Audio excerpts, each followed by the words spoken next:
Hello there, a very good evening. Welcome to another edition of Primetime News on TV1. I'm Charlene Benedict for the Newsfirst team. And I'm Naveksha Gunasekara. Here are your headlines for tonight.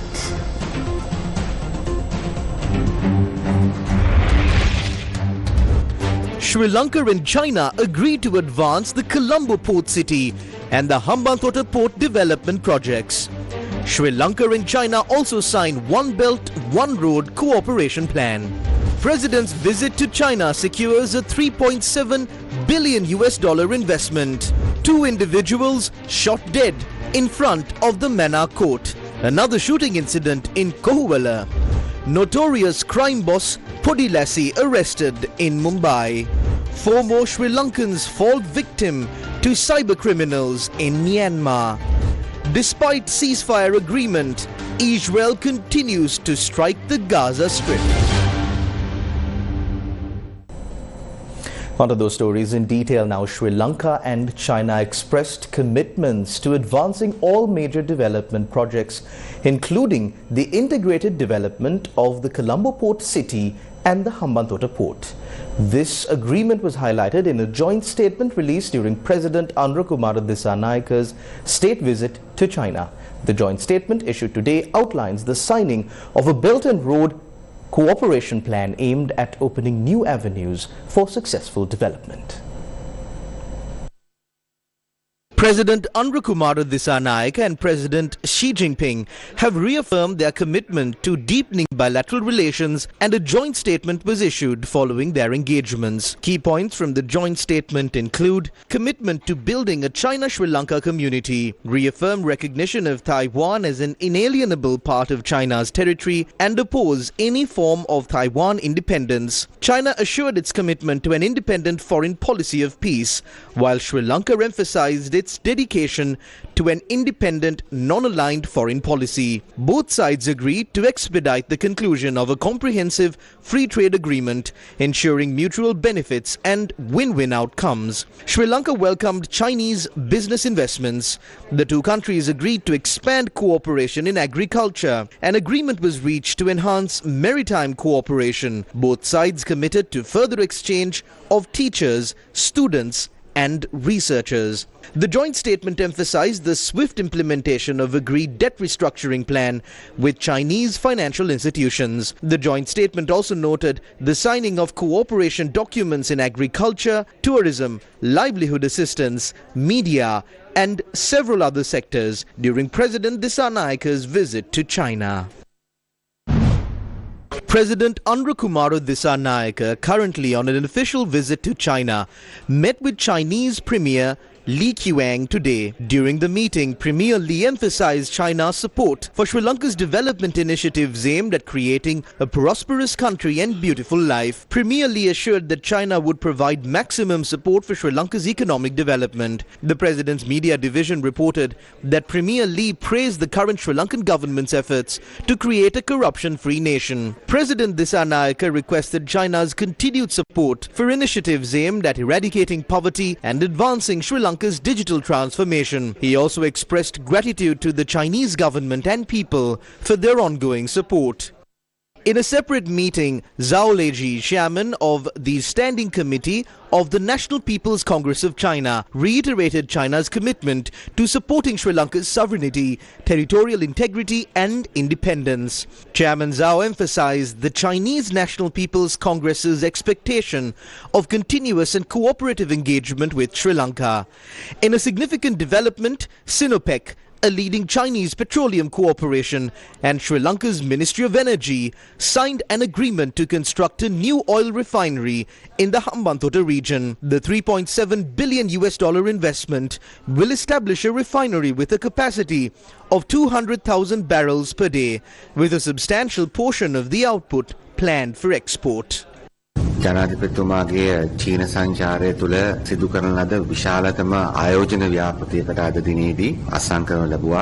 ඒ තමයි Hambantota Today, we signed the largest investment project during the President's visit to China. This agreement between Sinopec, one of the world's leading oil refining companies, and Sri Lanka's Minister of Energy involves a direct foreign investment of approximately $3.7 billion.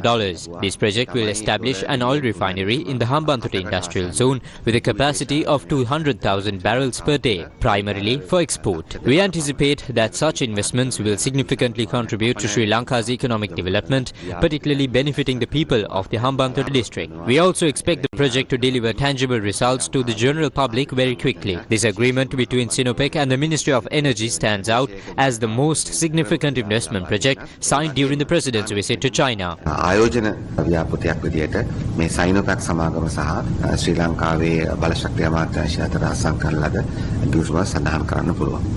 President Dissanayake invited Chinese investors to explore opportunities in Sri Lanka, emphasizing the country's stable governance and transparent economic environment. He extended this invitation while addressing a joint investment session organized by state and private enterprise in China. Prominent Chinese companies including China Tianying Incorporation, China Harbour Engineering Company, China Communications Construction Company, China Petrochemical Cooperation, Metallurgical Cooperation of China, China Civil Engineering Construction Cooperation, China Energy International Group and Genzhou Public Transport Group participated in the investment session. Following his meeting, President Dissanayake paid tribute at the monument to the People's Heroes in Tiananmen Square, Beijing. I never thought they will send me to hell. I trusted them more than my family, more than anyone. I trusted each word he said. 2 people were shot dead in close proximity to the Mannar Magistrate Court. 2 others who were injured in the shooting have been admitted to the Mannar Hospital.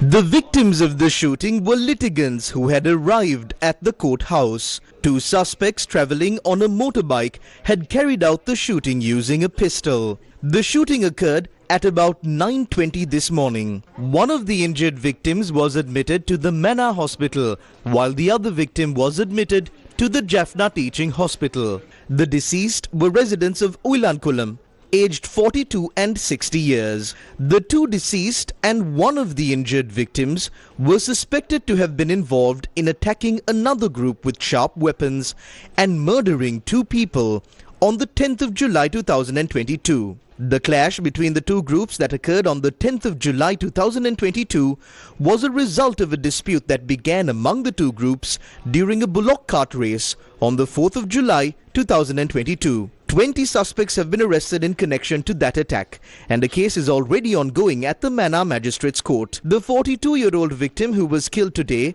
was the main suspect in that case, and he had previously been released on bail by the Mannar Magistrates Court. This victim who was killed today was also previously the target of a shooting that was carried out on the 19th of February 2024 by 2 unidentified gunmen. He was only injured in that shooting. According to police, a relative of the other deceased victim had died after being run over by a cab on the 4th of July 2023.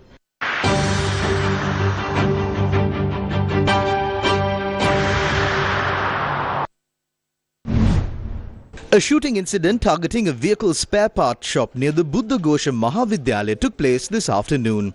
According to the police, the shooting was carried out by 2 individuals who arrived on a motorcycle. Fortunately, no one was injured in the incident.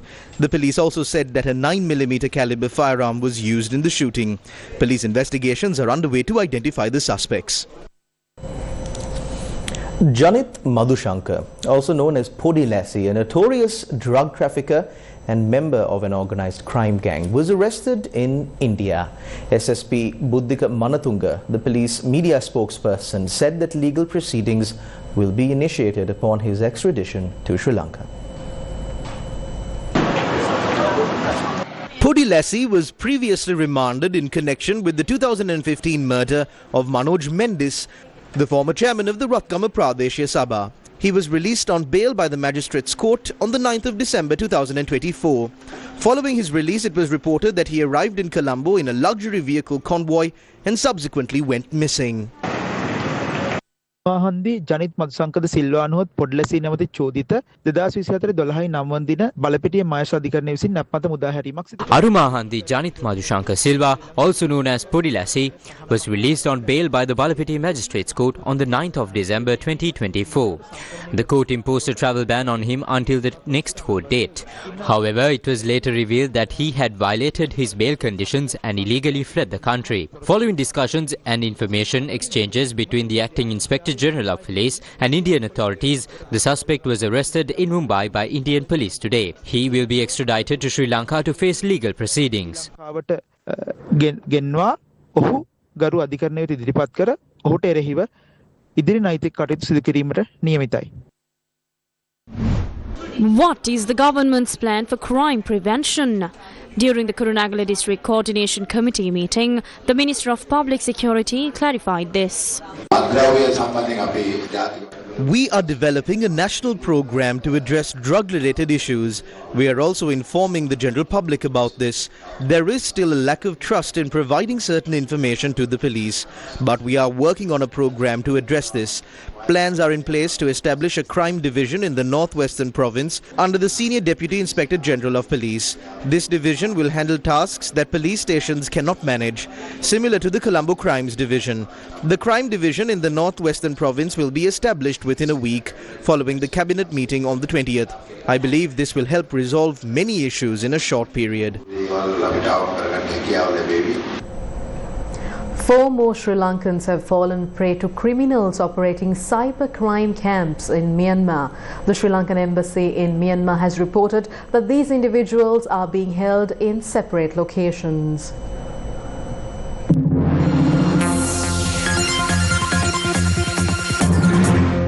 Newsfirst previously reported that more than 50 Sri Lankan youth were held captive by an armed gang in a region near the Myanmar-Thailand border. These individuals were lured to Myanmar with promises of computer-related jobs but were subsequently forced into committing various cybercrimes. While several groups have been rescued with the assistance of various parties on 3 occasions, approximately 20 individuals remain in captivity under these armed gangs. Aneka Boram, one young woman who endured months of captivity and various forms of torture, managed to escape and return to Sri Lanka. She revealed that she had been deceived by a fellow Sri Lankan and sold into these cyber slavery camps. Although she was told that she was being taken to Thailand, she was instead transported to Yangon, Myanmar. From there, she and 3 others were taken in multiple vehicles to Miyawadi, located near the Myanmar-Thailand border. From Bangkok transit for 2 hours, and then we go to Yangon. Okay. From there, we were taken in 4 different vehicles. Right. Did they tell you where you were going? No, we didn't know anything. First one, it was a van, a luxury van, so we were not that much bothered about it. So we were falling asleep, but one person, he was like alert the whole time. He was like telling, we are sleeping, we are not even bothered to check. So we didn't know, we didn't feel anything at that moment. So we were a little bit scared, but we were tired and we were traveling so much. And after that, for about 2 hours we travel in that van. After that, there's a monk who takes over us in a car, and so we managed to ask him hotspot, and he happily gives us hotspot. So we connect with our families and we say, I don't know, something is happening. We don't have any SIM card or anything. We don't have internet connection, and stay alert, check on us. If we are not reachable, and check on us. We don't know what will happen. And from there, the monk used to pay money with several checkpoints, like this, a lot of money. And then after that, Like how many checkpoints? I cannot remember. Okay. Because I don't know. We went through so much. So that particular day, those kind of things are not So you in say my that the memory. pack of money was this size each checkpoint? He takes us into a forest like thing. So from the forest we get into a defender with officials with uniform, army uniform. And he goes then they take us to like a boat and in the water, and then after that several deadly checkpoints. They change their uniform to that particular representing army in that particular area, and then we reach. Aneka realized she had been sold to a Chinese criminal gang on the second day after arriving in Myanmar. ලංකාවට යන්න ඕනේ කිව්වහම ඒගොල්ලෝ කියනවා ලංකාවට යන්න බෑ. මේ එහෙනම් ඕගොල්ලෝ ඩොලර් 8,000ක් ගෙවන්න ඕනේ කියලා. අන්න ඒ මොහොතේ තමයි අපි දැනගන්නේ අපිව ඩොලර් 8,000ට මේගොල්ලෝ අරන් තියෙන්නේ. ඒතර අපිව විකුණලා. From that point on, the armed gang gave Aneka Boram 2 new names. The names given to her for identification was Ella and Mimi. Aneka Borham's job was to scam various individuals and earn money. අපි eBay හරහා තමයි customer scam කරන්නේ.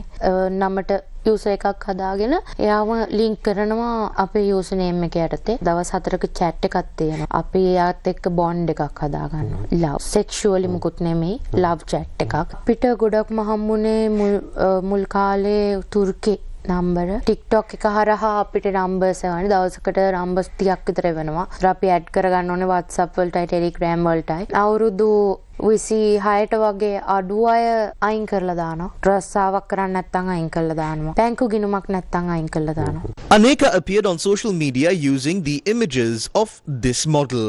Model කෙනෙක් හැටියට ඒ කියන්නේ අපි වගේම chat කරන්න ආපු ගෑන් ළමෙක් කොහම හරි එයාන් ලස්සනයි අපේ හිටපු මොඩල් යන හින්දා එයාව ගන්නවා මොඩල් විදිහට අපි ගිහිල්ලා දැන් මේ කස්ටමර් වීඩියෝ කෝල් එකක් ඉල්ලනවා නම් ගිහිල්ලා අරයාගේ කම්පියුටර් එක තියෙනවනේ කම්පියුටර් එකට ස්කෑන් කරපු ගමන් එයා ලොග් වෙනවනේ අපේ WhatsApp එකට හරි අපේ Telegram එකට හරි ඊට පස්සේ එයා හරහා එයා මේ කස්ටමර් එක සම්බන්ධ වෙනවා. එයාගේ මූණ ඒ විදිහටම අර ෆොටෝස් වගේම පළවෙනිට එයාට ඩොලර් 49ක් 50ක් විතර දාන්න වෙනවා. ඊට පස්සේ එයාට විත්ඩ්‍රෝ කරන්න පුළුවන් ඩොලර් 200 ගාණක් විතර.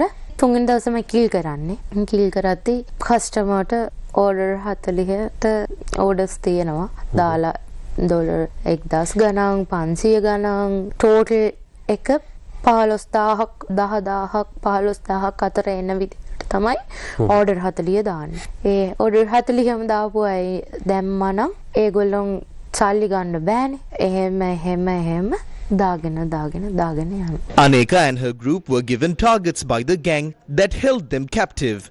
If they failed to meet these targets, they were subjected to various forms of torture. I would call it a hell because it's like a horror movie, you know, because every day we used to get punished,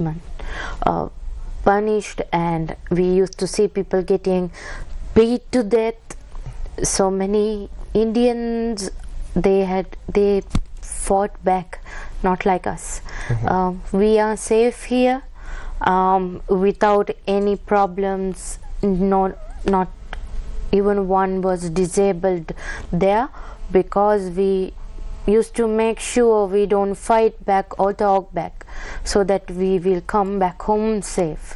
So we always had hope to come back home, but we used to give up as well, because if our target is not achieved, we are we got beaten and we got electric shocks, so many torturing there.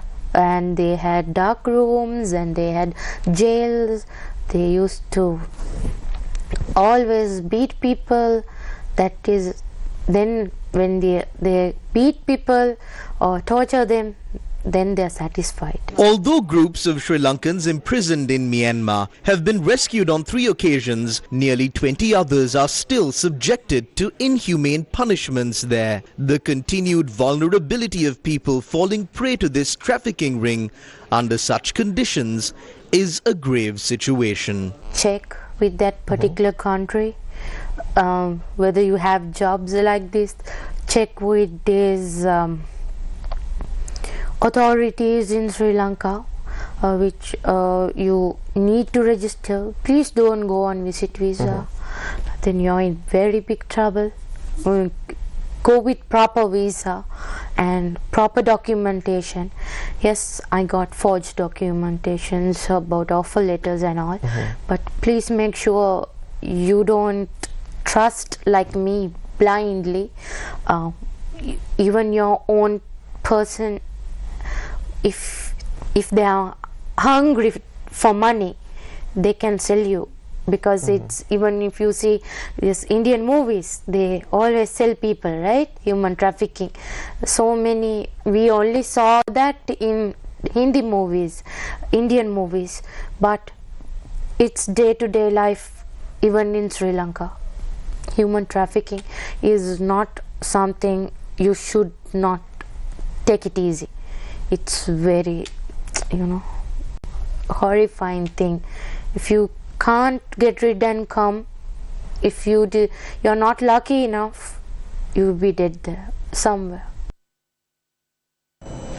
Relatives of Major General Janaka Pereira visited the Ministry of Public Security today and again requested for a proper investigation to be conducted into the murder of Major General Janaka Pereira. 31 people, including Major General Janaka Pereira, were killed in a suicide bomb attack in Anuradhapura on the 6th of October 2008. At the time, he was the opposition leader of the North Central Provincial Council, and the suicide attack was carried out while he was opening his new office. Relatives of Major General Janaka Pereira, along with Nisanka Disanayaka, who was a member of the North Central Provincial Council at the time, arrived at the Ministry of Public Security today. The former provincial councillor mentioned the name of an individual and accused him of being responsible for the murder of Janaka Pereira. How did Umar Hattab, who was in the EPRLF Rashid group, go to the LTTE? There is no way a person from the EPRLF who was shot at by the LTTE could do something like that. When a person from the Rashid group says that it was done by the LTTE, it all comes to an end. That was the situation at the time. But there is a new government now and we expect justice from them. Look into this matter. We will help you. We are victims. There are 92 victims. 30 were killed. අපිට තියෙන ප්‍රශ්නේ තමයි අද major general Janaka Perera ඇතුළු සෑහෙන ප්‍රමාණයක් එතන මිය ගියා 30 දෙනෙක් මිය ගියා ආබාධිත වුණා එතකොට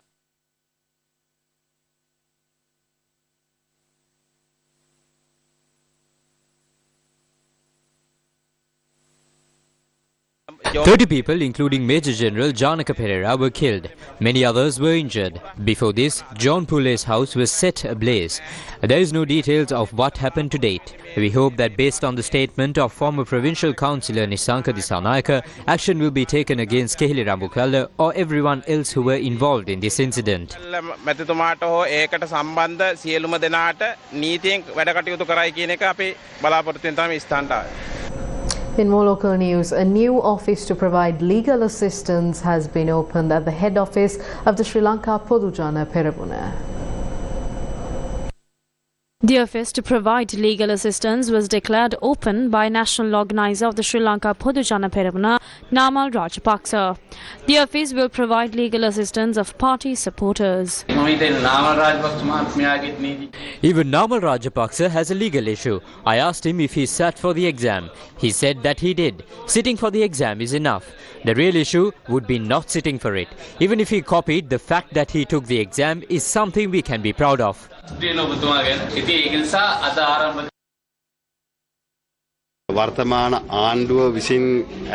We have to stand up for our party members who are being targeted by the current government's political crackdown. They deserve justice and the legal support they need. That's why we've opened our office at Nelum Road to help with this. It doesn't matter if there's $18 billion in Uganda. They can retrieve it. If they are using tactics like those of the previous good governance government to cover up their own failures, like their inability to manage rice tenders and trying trying to hide their incompetence through political repression. We won't stand by. Along with the SLPP Lawyers Association, we are committed to fighting back and taking action through our office. දේශපාලන දඩයම් පාවිච්චි කරනවා නම් ඒකට විරුද්ධව ශ්‍රී ලංකා පොත්ජන පෙරමුණේ නීතිඥ සංගමය සහ මේ කාර්යාලය කටයුතු කරනවා. Chairman of the Galle District Coordinating Committee Deputy Minister Nalin Hevage stressed that state officials are duty-bound to enforce the law against those who are in illegal possession of state land. The Deputy Minister said that there is no impediment to enforcing these laws. A meeting of the Galle District Coordinating Committee was held at the Galle District Secretariat today. At the meeting, state officials pointed out that they face a risk of being assaulted when they attempt to remove people who are holding state land illegally.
In the small villages of Valimada, Alla and Dodangolla, a bridge built a decade ago stands as a symbol of unfulfilled promises.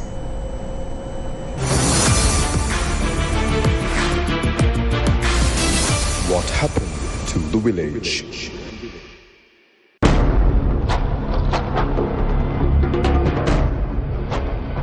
This bridge was built to connect the villages of Alla Valimada and Dodangolla. The problem becomes clear upon inspection.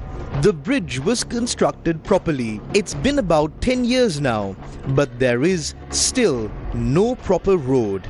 Just a narrow path. The villagers had requested for a road to transport their hard-earned harvest to the Kapetipola Economic Centre. So the bridge was built. It wasn't a small expense. It cost 20 million rupees. අද වෙලා තියෙන්නේ ඒ පාලමයක් රෙදි වේලන්න පාලම තිබ්බට පාර නැහැ. ඇත්තටම ජනතා මුදල් තමයි මේවට යොදවලා තියෙන්නේ. ඒකෙන් ප්‍රයෝජන ගන්න නැත්නම් ඇත්තට වැඩක් නැහැ. දැන් අවුරුදු 2013ක් විතර වෙනවා මේ පාලම හදලා. අද වෙනකම් මේ පාර කොටස හදා ගන්න බැරි වෙලා තියෙනවා. කැප්පටිව ආර්ථික මධ්‍යස්ථානට ගෙනියනවනේ වැලිමඩ පැත්තෙන් ගෙනියනනම් පාට අදින්න ඕනේ සාමාන්‍ය කිලෝමීටර් 3ක් විතර රුපියල් 500ක් 450ක් ගෙවන්න ඕනේ එක බලක් නේ. කිසිම වීල් එකකටවත් යන්න බෑ. ලයි කාල වල සමහර අය ළමයි විතර මේ යන්න විදියක් නැහැ. සපත්තු සැලවල අඳුන් සවුත් වෙලා සමහර අය මගට ගිහිල්ලා තමයි අඳුන් මාරු කරගන්න එතරම් මේ මාර්ගය අබලන් වෙලා තියෙනවා. Aren't these issues considered during development projects? Money was spent. The bridge was built. They thought the problem was solved, but it turned out to be a failed development project. Now with the local elections approaching, let's see if these small issues will be addressed.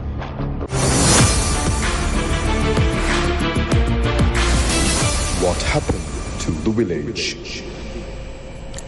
In the heart of Polonnaruwa, the lifeline of many farming communities is under threat.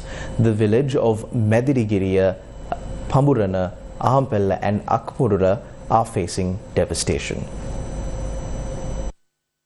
This is how the paddy fields in Polonnaruwa are submerged. In the villages of Mathirigiriya, Pamburana, Palliyagodalla, Ahmadpura and Akbapura, over 4,000 acres of paddy fields are cultivated each season. Now, after 2 months, the paddy plants are completely destroyed. Minneri කවුරුල්ල දෙකම වාහන වතුර මෙහෙ තමයි යවන්නේ. මේක ඕමනාවට වැඩි වතුර ප්‍රමාණයක් පුරව ගන්නවා වෙවි. අක්කරාඩි 80000ක් තිබ්බනම් මේ ව්‍යාපාරට වතුර දෙන්න ඇති. ලක්ෂ ගාණක් පුරවගෙන මේ එකපාරට එක පොඩි වෙස් එකකට හරිනවා වාහන දොරට 12ම. අඩිය ගාණ අරපු ගමන් අපේ ගෙවල් හිටන් මේ කුඹුරු ඔක්කොම විනාශ වෙලා ගිහිල්ලා තියෙනද. මේක අපි ණය වෙලා රත්තරන් බඩු ගස් තියලා කරක් විකුණලා මේව කරලා තමයි මේක වැඩ කරන්නේ. අපේ ජීවනෝපාය රක්ෂාව මේ ගොවිතැනෙන් තමයි අපි ජීවත් වෙන්නේ. මේක නැති කරලා තියෙන්නේ මේ හතරවෙනි පාර වාන් ඇරලා. මේ වාන් දොරට ඇරලා පොඩ්ඩක් වතුර ප්‍රමාණය අඩු කරගන්න පුළුවන් විදියක් තිබිලත් මේක අඩු කරන්නේ නැහැ. එකපාරටම වතුර පොරවගෙන අරලා දානවා අපි විනාශ වෙලා යන්නේ. He shared this story as the Polonnaruwa Gammatha team went door to door meeting the people.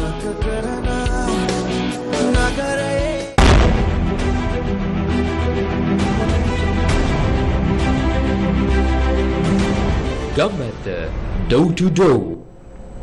SLPP MP Namal Rajapaksa had called on the High Commissioner of India in Sri Lanka to discuss bilateral issues. The High Commissioner of India to Sri Lanka, Santosh Jha, held talks with Namal Rajapaksa, the national organizer of the Sri Lanka Podujana Peramuna. The Indian High Commission, in a post published on X, said that the duo exchanged views on the multifaceted India-Sri Lanka issues, ranging from ongoing development projects, investments, economic revival of Sri Lanka and other areas of mutual interest. In a post on Facebook, Namal Rajapaksa said that he discussed the continued maintenance of the strong relationship that has existed between the two countries for many years. India and Sri Lanka have signed a grant assistance agreement for police vehicles. The High Commission of India in Sri Lanka and Sri Lanka's Public Security Ministry have formalized a grant assistance agreement to provide vehicles to the Sri Lanka police. The agreement was signed and exchanged by High Commission of India to Sri Lanka, Santosh Jha, and Secretary of the Ministry of Public Security and Parliamentary Affairs, DWRB Senvi Ratna. The Memorandum of Understanding, or the MOU titled Supply of Single Cabs for Use in Police Stations in Sri Lanka, includes Indian grant assistance amounting to up to 300 million rupees. The signing ceremony was attended by Acting Inspector General of Police Priyantha Veerasurya, along with senior officials from the Ministries of Public Security and Parliamentary Affairs, Finance Planning and Economic Development and the Sri Lanka Police. The project aims to supply at least 80 single cabs along with spare parts and accessories to police stations in the northern province of Sri Lanka. In a step towards enhancing educational infrastructure, the High Commissioner of India to Sri Lanka, Santosh Jha, and the Secretary of the Ministry of Plantation and Community Infrastructure, B.K. Prabhat Chandrakirti, signed a Memorandum of Understanding, or an MOU, for the establishment of 60 smart classrooms in selected schools across plantation regions of Sri Lanka. This initiative is supported by a generous grant assistance of 508 million rupees from the Government of India. The project aims to benefit students and teachers by setting up state-of-the-art smart classrooms in 48 schools in Nuwara Eliya and 6 schools each in the Kandy and Badulla districts. These schools have been identified by the Government of Sri Lanka as part of their efforts to improve educational facilities in the region. Sri Lanka has officially signed the agreement for Hajj 2025.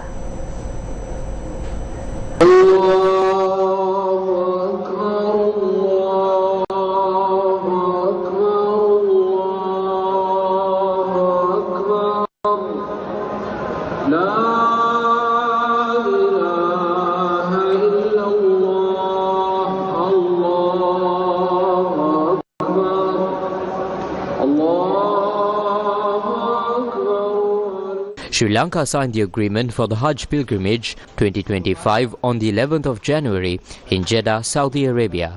The agreement was signed by the Sri Lankan delegation headed by the Minister of Buddha Sasana, Religious and Cultural Affairs of Sri Lanka, Dr. Sunil Senevi, and the Deputy Minister of Hajj and Umrah of Saudi Arabia, Dr. Abdul Fattah bin Sulaiman Mashat. During the bilateral meeting which preceded the signing of the agreement, Minister Senevi emphasized the focus of the government of Sri Lanka on improving the Hajj experience experience for its citizens and shared plans for streamlining Hajj operations in the future, aiming for a smoother and more efficient pilgrimage process. Hajj in Islam, the pilgrimage to the holy city of Mecca in Saudi Arabia, which every adult Muslim must make at least once in his or her lifetime. The Hajj is the fifth of the fundamental Muslim practices and institutions known as the 5 pillars of Islam.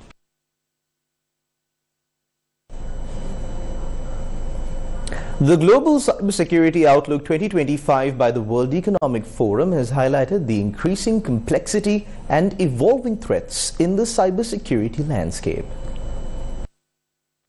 The World Economic Forum has released its Global Cybersecurity Outlook 2025. The report identifies several critical factors driving the complexity in cybersecurity, including geopolitical tensions, supply chain interdependencies, and the sophistication of cybercrime. According to the WEF, nearly 60% of organizations report that their cybersecurity strategies are influenced by geopolitical uncertainties, leading to adjustments in trading policies and operations. One of the report's key findings is the growing impact of artificial intelligence on cybersecurity. While 66% of organizations expect AI to significantly influence cybersecurity, only 37% have processes in place to assess AI security risks before deployment. The gap in preparedness highlights the urgent need for organizations to adopt proactive measures and invest in cybersecurity to address escalating risks. The report also emphasizes the importance of global collaboration and the need for cybersecurity investment to ensure digital resilience and financial stability. With cyber threats becoming more sophisticated and scalable, the WEF calls for a shift from traditional security approaches to a resilience-focused strategy.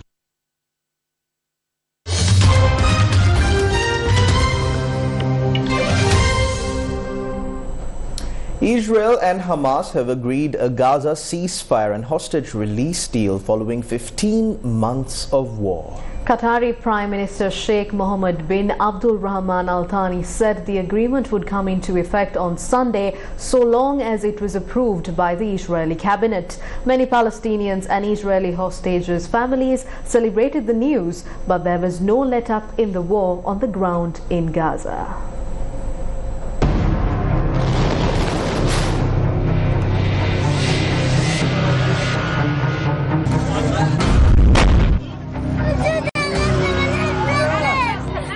Israel launched a campaign to destroy Hamas, which is proscribed as a terrorist organization by Israel, the United States and others, in response to an unprecedented cross-border attack on the 7th of October 2023, in which about 1,200 people were killed and 251 others were taken hostage.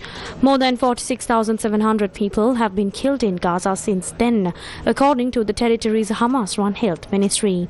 Most of the 2.3 million population has also been displaced, while there is widespread destruction and severe shortages of food, fuel, medicine and shelter due to a struggle to get aid to those in need.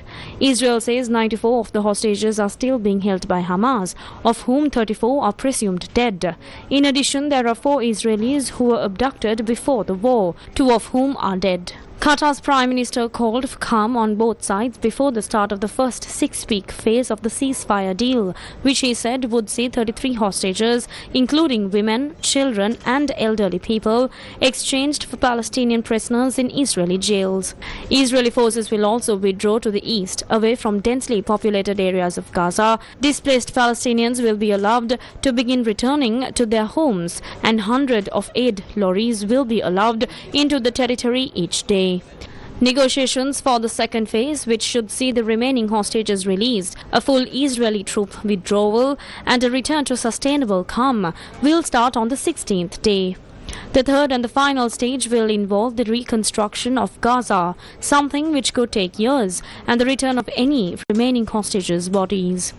Sheikh Mohammed said there was a clear mechanism to negotiate phase 2 and 3, with the agreement set to be published in the next couple of days once the details are finalized. He also said Qatar, the United States and Egypt, which also helped broker the deal, would work together to ensure Israel and Hamas fulfilled their obligations. US President Joe Biden and President-elect Donald Trump both claimed credit on a Gaza ceasefire for hostages deal that was months in the making, but was helped across the line by a Trump envoy.